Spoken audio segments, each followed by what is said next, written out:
show you how for free. It's time to replace those drafty, sticky, outdated windows. Pella Windows makes window and door replacement easy every step of the way. You'll enjoy informative, no-pressure shopping, free expert advice, and a free in-home consultation. Plus, we handle everything for you. Save money on your utility bills, make your home look beautiful, and get a $1,500 tax credit at the same time. Call for a free, no-pressure in-home consultation with a Pella window expert. Ask about the limited time $100 off season special and 0% financing when you call. Call 800-809-8640. That's 800-809-8640. Experience the Pella difference for yourself. Call for your free consultation now. 800-809-8640. That's 800-809-8640.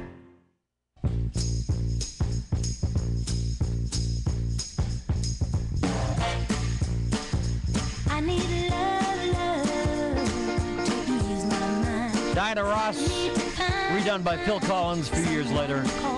You Can't Hurry Love. What's cooking today? Erik and Jack. What do you think about girls' friendships? I don't know, Jack. I'm actually watching one blossom here on the Ustream chat room. If you want to join Pet and Q in their banter here on the Ustream chat room, go to crntalk.com. crntalk.com. On the left-hand side, you'll see Watch Us on Ustream. Click on that, and you get access to our video content. We got Erik and Jack on video camera there, and also the chat room, which is always alive and buzzing.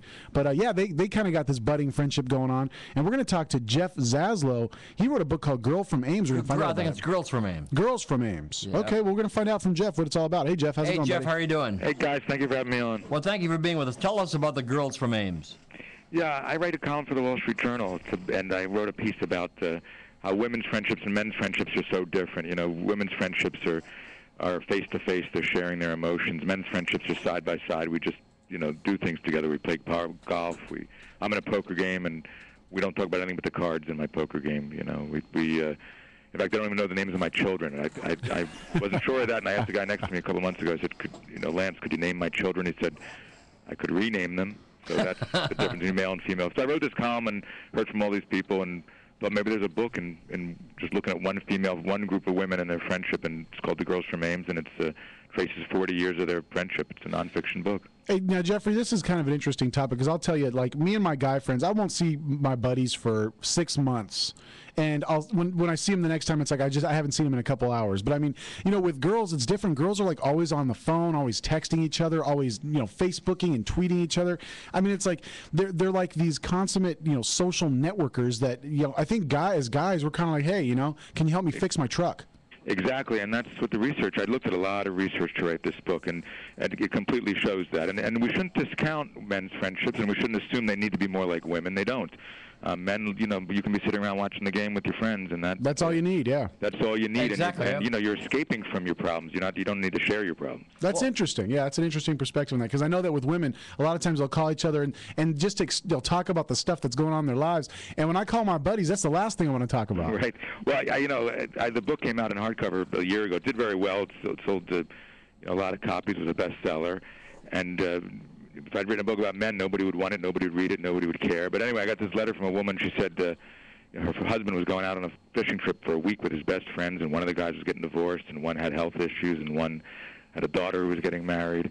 And when he came home after the week, she said to him, what about the divorce? He said it didn't come up. Well, what about the health issues? He didn't mention it. What about the daughter? He didn't talk about his daughter. Can I have another Budweiser, please? Yeah, right. She said, Exactly. Anyway, she said to him, a woman can go into a public restroom and meet a stranger and have more to say to her about their personal life than you guys shared in a week. Oh, totally. I've been in situations where my wife would start chatting it up with people, and all of a sudden I'm hearing all these stories that I've never heard before. I'm thinking, Right, you don't even know go. these people. Yeah. Oh, It's geez. amazing. Jeff, you're a columnist for Wall Street Journal, right? Yes.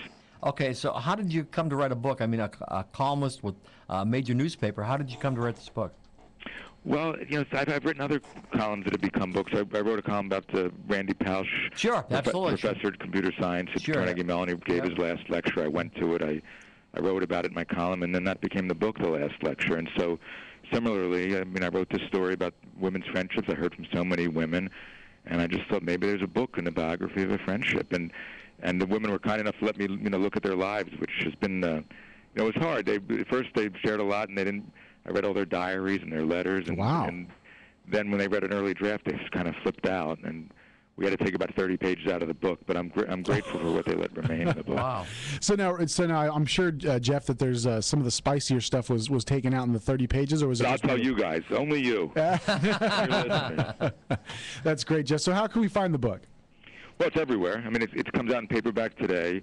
It's called The Girls From Ames. The website, thegirlsfromames.com, has the videos of the woman and hundreds of comments from women talking about their own friends. And, the guys can learn something too, but mostly women read the book. You guys don't need it. Now, I'll tell you, it kind of sounds, this book rings like it might be maybe a new genre of book, like reality booking. Yeah, there you go. Well, it's going to be a movie on Lifetime.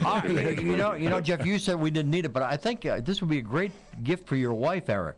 You give this yes, it would. It's Mother's Day. That's there we go. That's a great idea, Jack. I was thinking, buddy. All right. Hey, you're a good pal of mine. You got another Budweiser? Yeah, I will. Yeah, there you go. Get my next book. It's going to be about 6 pages. We'll write it about you two. Okay, thank you. Awesome, thank you, Jeff. Good luck to you. Bye. All right, thanks, guys. Good guy. That's funny. Yeah. Wall Street Journal columnist, good guy. He's written that. In fact, remember that book he wrote about Randy Push, the professor? Very good book. Yeah, oh yeah. All right, we're coming back. We're going to talk with Bob Green, and we're going to ask him some questions. Jack Hine came in and said, we're going to ask him a question about Oprah, so we'll ask him that question coming up in a few moments. Live across America, this radio station, this cable system, CRNtalk.com. That's it. We'll be back right after these messages, guys. Don't go anywhere.